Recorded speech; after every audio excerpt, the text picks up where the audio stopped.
Good morning everyone. In previous lecture we have seen details of our course and also course outcomes. In today's session we start our first unit, that is basics of database and architecture. As I said in previous lecture, this unit gives an introduction of database and database management system. Also, it deals with architecture of database. First of all, we will see unit outcomes of this unit. As I told you, unit outcome is nothing but after completing of this course, student will be able to do whatever required outcomes are. There are total 4 unit outcomes for this unit. First unit outcome is after completing this unit, student will be able to distinguish the data and information based on their characteristics in the given content. The second one is identify database components for the given database application. Third unit outcome is you will be able to differentiate the features of the given database with examples. And the last unit outcome is explain the 3 levels of architecture of database for the given application system. Now see what are the contents of today's session. First one is data, next information, database and its properties, and the last point of today's session is file processing system versus database approach. Let's start with the introduction of first unit. Today's word is data centric and data driven, and no one can deny the importance of information in today's data driven world. Vital to putting all the information to use is the ability to organize, manipulate and retrieve data on demand. Database technologies have a major impact on the growing use of computers in modern society. It is fair to say that database plays an important role in almost all areas where computers are used, including banking, government, business, e-commerce, engineering, medicine, law, education, and so on. We all are familiar with social websites like Facebook, Instagram, e-commerce websites like Amazon, Snapdeal, banking websites, or any educational websites. All these websites have huge amount of data. Then what is data? Answer is here. Data is a collection of raw fact and figures that can be processed to produce information. In short, data is a collection of facts. But generally the facts will be raw and unprocessed. The word raw indicates that the facts have not yet been processed to reveal meaning. Data is in raw format, not ready to use, and to make it ready one has to process it. So data is meaningless. Highlight this, data is always meaningless. Also, you can define data as it is a representation of facts, concepts or instructions in a formalized manner suitable for communication, interpretation or processing by humans or by automated means.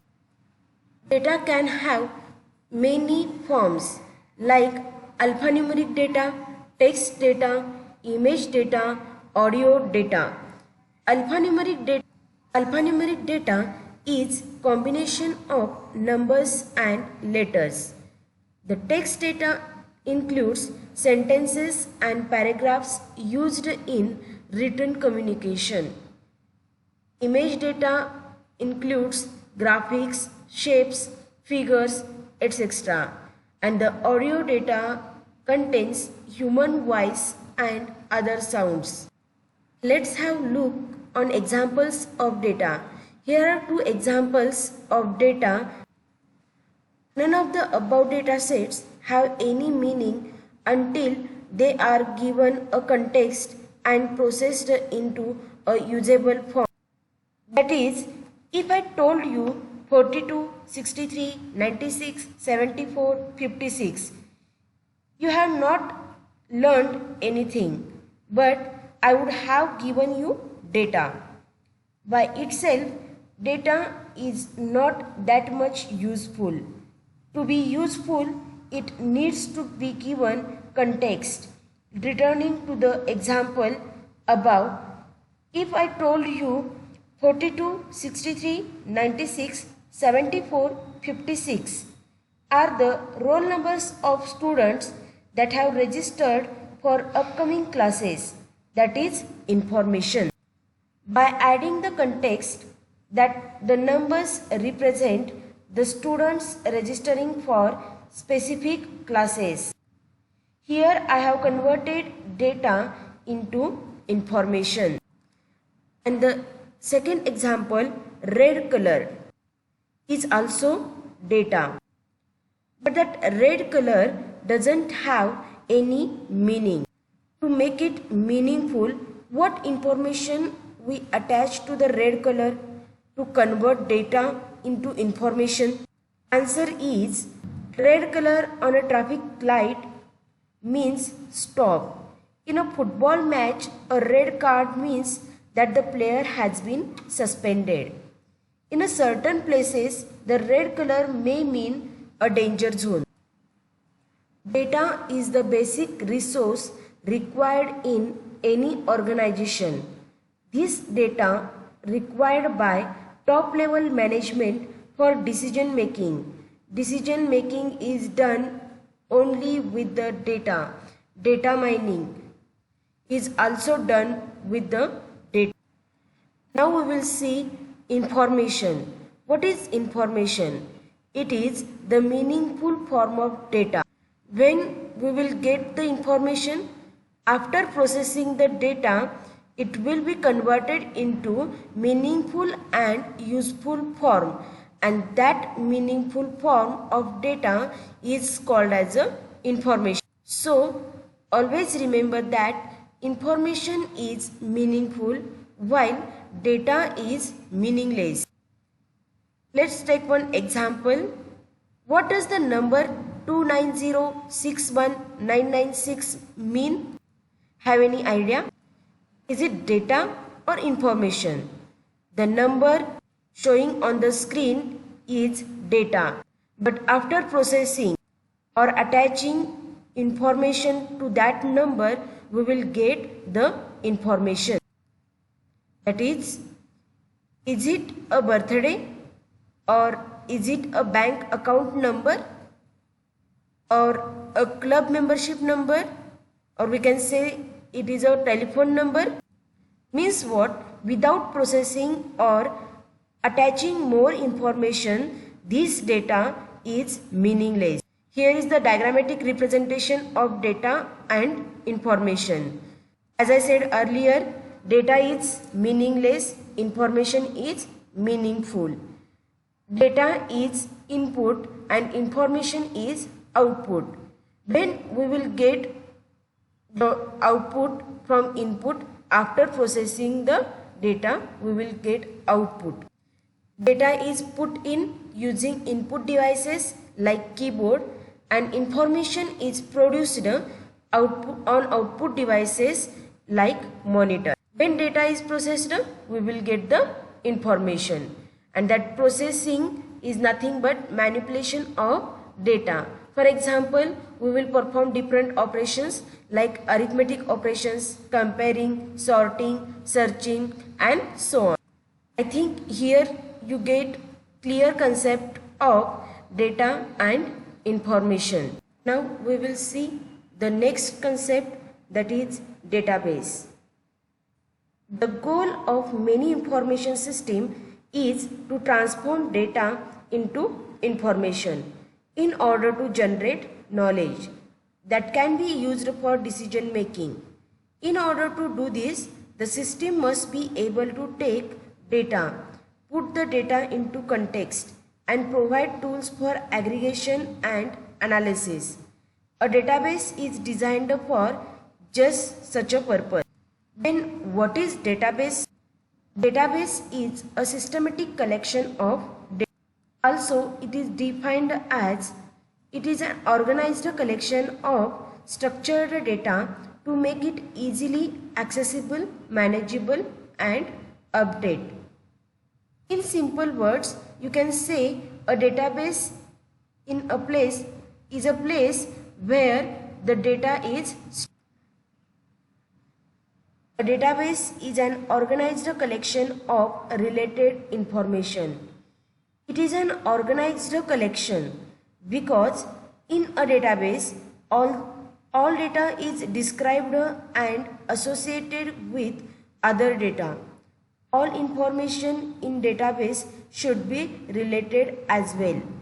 For example, a database that contains information about students should not hold information about companies' stock prices. That's why it is called as a related data. And the word organized means data is described and associated with other data. The best example is library. The library contains huge collection of books. Here the library is database and books are. Here you can see some examples of databases you may encounter in your daily life. First one is telephone book, student record, book index, dictionary, library, and so on. Here index of book is good example of database, which is a collection of topic number, topic name, page number, etc. The telephone book contains names, telephone numbers, and addresses of people. Also, databases are organized by fields, records, and files. Fields. What is field? It is the smallest unit of data that has meaning to its users and is also called a data item or data element. Name, address, and telephone number are example of fields. These are represented in database by a.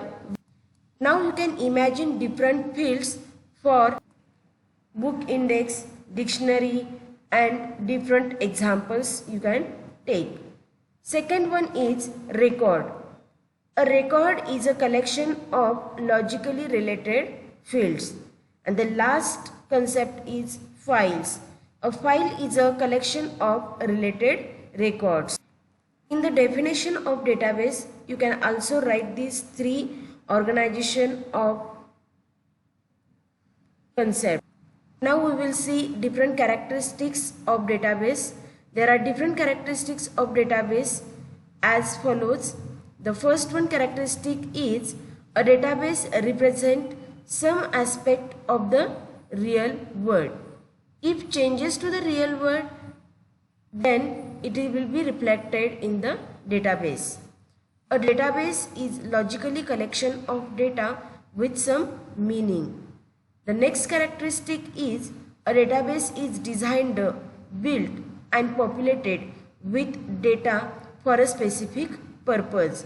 And the last characteristic is a database has intended group of users. Next point is file processing system versus database approach. In this, first point is typical file system. Can anyone guess what is typical file system? Before the use of computer, a manual file system was used to maintain the records and files. Data were stored and processed using a traditional file system, and it makes it easy to find any information. In this traditional file system, each file is independent of other file, and data in different file can be integrated only by writing an individual program for each application. That is, in typical file processing system, each department has its own set of applications and its own files designed specifically for those. Before the advent of database management system, information was stored using file processing system. In this system, data was stored in permanent system files. The department itself, working with the data processing staff, set policies or standards for the format and maintenance of its files. Computer readable data in file system are kept in files stored on magnetic tape or disk. In typical file system, it stores data of an organization in group of files. Files carrying data are independent on each other. The files stored in file processing system are called as flat. What is flat file? Flat file stores data in plain text format. Data stored in flat files have no folders or paths associated with them. The main drawback of typical file system is any change in one file affects all the files. That creates burden on the program.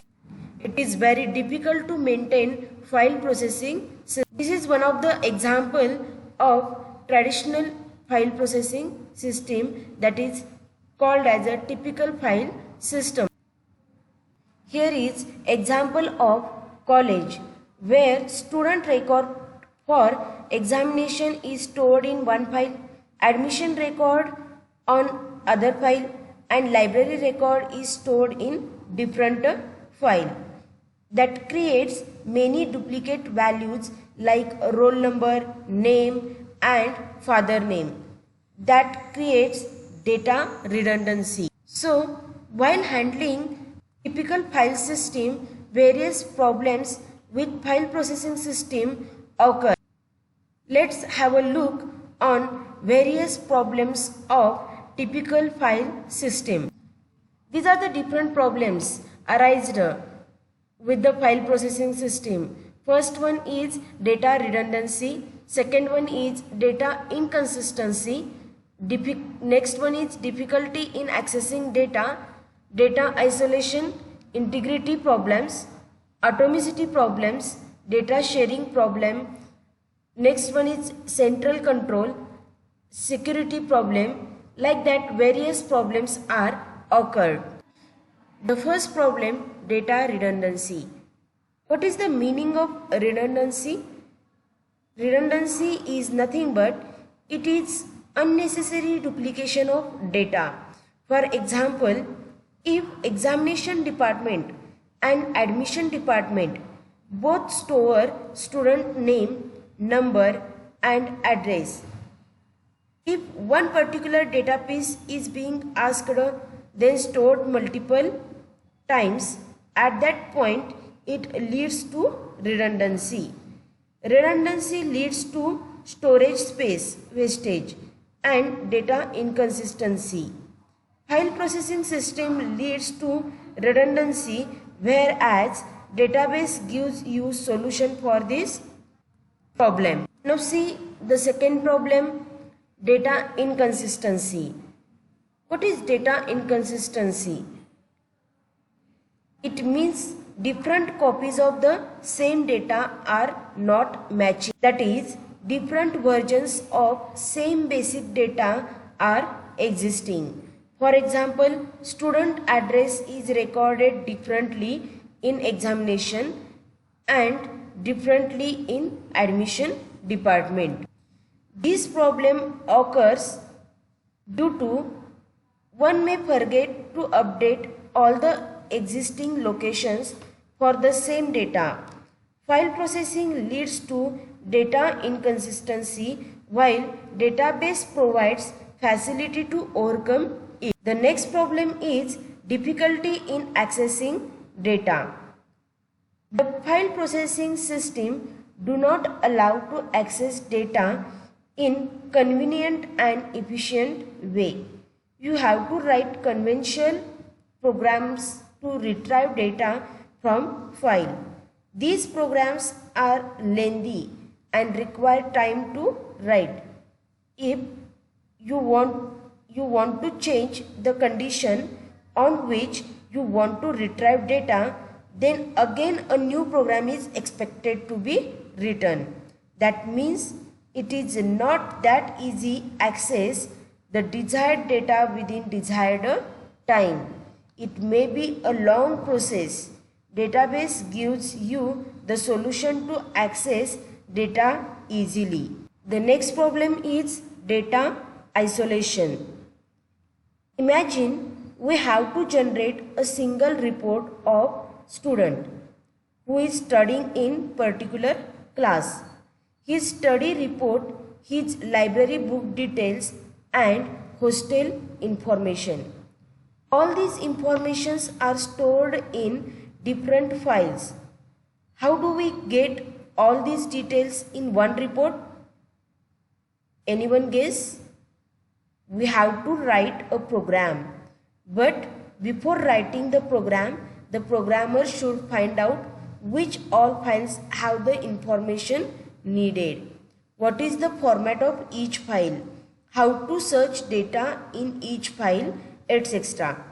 Once all this analysis is done, he writes a program. If there is 2 to 3 files involved, programming would be bit simple.